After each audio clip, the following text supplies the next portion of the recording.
Vous avez peut-être vu passer dans les rues de Magog cet été un vélo double avec un conducteur qui amenait peut-être des gens âgés ou peut-être des touristes. On en parle du vélo duo avec Denis Desjardins, président fondateur de la compagnie, et Marc-Antoine Soucy. Bienvenue, messieurs. Merci. Merci. Gros été, faisons le bilan ensemble. C'était une première été pour le vélo duo. Ben oui, c'est une très belle année, un beau projet pilote là, qu'on a vécu cette année. Très content. Ça a duré du mois de juillet au mois de septembre. Donc, ça a été une belle année, une belle expérience pour Magog. C'était une première. Bon, les gens vont voir des images, ça va leur permettre un peu de voir. Peut-être qu'ils ils l'ont pas vu passer, mais il y a eu quand même plusieurs sorties. Parlons un peu de ces sorties. Peut-être, Marc-Antoine, comment ça s'est passé, ton jour, le jour, là? Ben, je vous dirais que ça s'est très, très bien passé. J'ai eu aucune difficulté. Il y a eu l'appréhension un peu du terrain, vu que je n'étais jamais venu à Magog.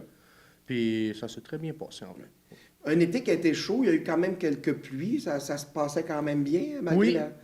oui. Vu que c'était souvent plus des averses qu'une journée de pluie. Donc, lorsqu'il y avait des averses, on pédalait pas, on attendait que ça se passe, et après, on y allait. Puis ça s'est très bien passé. Même les journées chaudes, on buvait énormément d'eau, puis ça allait très, très bien. Vu qu'on a assistance électrique, c'est un peu moins dur, surtout dans les journées chaudes, mais sinon, ça va très, très bien. Lors de la conférence de presse au mois de juillet, on avait pu quand même comprendre un peu la façon de fonctionner. Il y a des commanditaires, évidemment, qui sont nombreux pour tenir ça en force, mais c'est un projet qui est supporté par Magog Vert, entre autres. Oui, c'est l'organisme qui est porteur de projet ici à Magog. Donc, le but est vraiment d'apporter des saines habitudes écologiques au niveau de la ville de Magog. Et on cadrait très, très bien dans cette démarche-là. Fait que ça, les déplacements pouvaient se faire entre quel endroit et quel endroit exactement? Bien, ça dépend toujours. Nous, vu qu'on était rattachés avec des résidences pour aînés, bien, ça pouvait varier soit de leur domicile, mettons une maison sur la rue Mary, ou tout simplement dans les résidences, on allait les chercher. On les emmenait faire une balade à la Pointe-Mary, sur le côté de l'eau, à la plage des Cantons, ou tout simplement au restaurant qu'ils voulaient aller. Donc, Découvrir des sites un exactement, peu, que les gens puissent sortir un peu de chez eux. Sinon, avec les touristes, ça devait être un peu différent. non, parce que ça s'est quand même très bien passé. Nous autres voulaient souvent faire des tours pour aller surtout la plage un peu moins connue, qui est la plage des Cantons de l'Est. Sinon, je les amenais au restaurant ou peu importe la destination. Une petite sortie. Ben oui. Pour vous autres, là, est-ce que les chiffres étaient bons? Le bilan, là, on dit quoi dans tout ça, finalement? Oui, bien, on a transporté plus de 600 personnes Quand même. à Magog, qui est très, très bien pour un projet pilote. Il faut comprendre que le but, c'est un service de plaisance. Donc, le but, c'est de se promener sur le bord de l'eau, les rives, les parcs, aller manger un cornet, regarder le coucher de soleil. Donc, le but, c'est un accompagnement citoyen en même temps. Donc, le jeune va se promener sur le bord de l'eau, les rives, les parcs, comme je vous ai dit.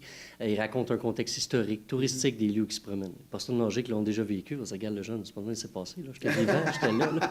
Donc, ça crée des liens entre nos personnes âgées et nos jeunes. C'est ça qui est très, très le fun. Un échange quand C'est même, ça. de toute façon. On a 58 du monde qui venait de Magog et des alentours, soit de la région, et puis 40 à peu près touristiques qui venaient de Montréal et un peu partout. Là. C'est un bel échantillon quand même de gens. Oui. Est-ce qu'on pourrait penser que ça s'étirerait sur plus de mois éventuellement? Ou...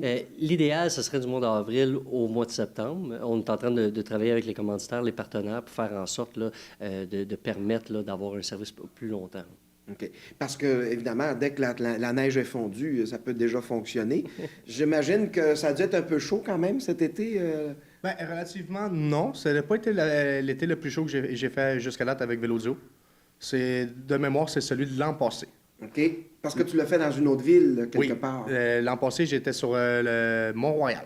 Quand même. Ouais. Oui, bien, il est un peu plus chaud du côté de Montréal. Oui, surtout la semaine qui a fait Ouais. des canicules de 40 degrés et plus. Est-ce qu'il y a plusieurs villes, M. Denis, Oui, qui ont des vélos duo comme ça? Ben oui, comme ils viennent de vous dire, il y a la promenade Mont-Royal, là, donc il y a la rue Ontario aussi, la rue piétonnière Wellington, donc il y en a dans différentes villes à travers le Québec. Parce que je trouve que c'est quand même un élément important. Est-ce qu'on risque d'en voir plus d'un, éventuellement? Oui, l'objectif ici à Magog, c'est qu'on transfère le projet au niveau régional, puis d'avoir entre 3 et 4 véhicules là, qui seraient sur place. Donc, il pourrait en avoir du côté d'Orford, il pourrait en avoir dans d'autres municipalités environnantes. C'est ça, puis pour les festivals, les événements, on pourrait être présent pour eux autres. OK. Donc, les gens, c'était gratuit, c'est ce que j'ai compris. Comment Oui. ça... Est-ce que les gens étaient surpris quand même? Il n'y a rien de gratuit dans la vie, bien souvent. là. Oui, je confirme. Les gens disent gratuit. Hein? Gratuit pour vrai? Oui. C'est le but du pourquoi qu'on ne l'écrit pas sur le vélo pour travailler le contact social. C'est souvent comme ça qu'ils nous demandent. Ça coûte combien? Gratuit. Et c'est grâce à nos partenaires. On a eu des bons partenaires cette année. On a eu la Caisse des Jardins qui était avec nous. On a eu la MRC, la municipalité qui était avec nous, Autoparc Stanley, donc différents grands partenaires. Évidemment, là, c'est un projet, c'est une entente avec la Ville pour 3 ans, mais éventuellement, j'imagine que ça pourrait devenir plus long que ça. Ça pourrait être éventuellement une entente plus longue. Bien, déjà là, en ayant signé 3 ans pour un projet pilote, c'est très, très bon. Mais après ça, on peut revenir pour une période de 5 ans à la renégociation de contrat. Là. Donc, le but, c'est vraiment de venir desservir la population, faire en sorte qu'on ait un bon service pour eux.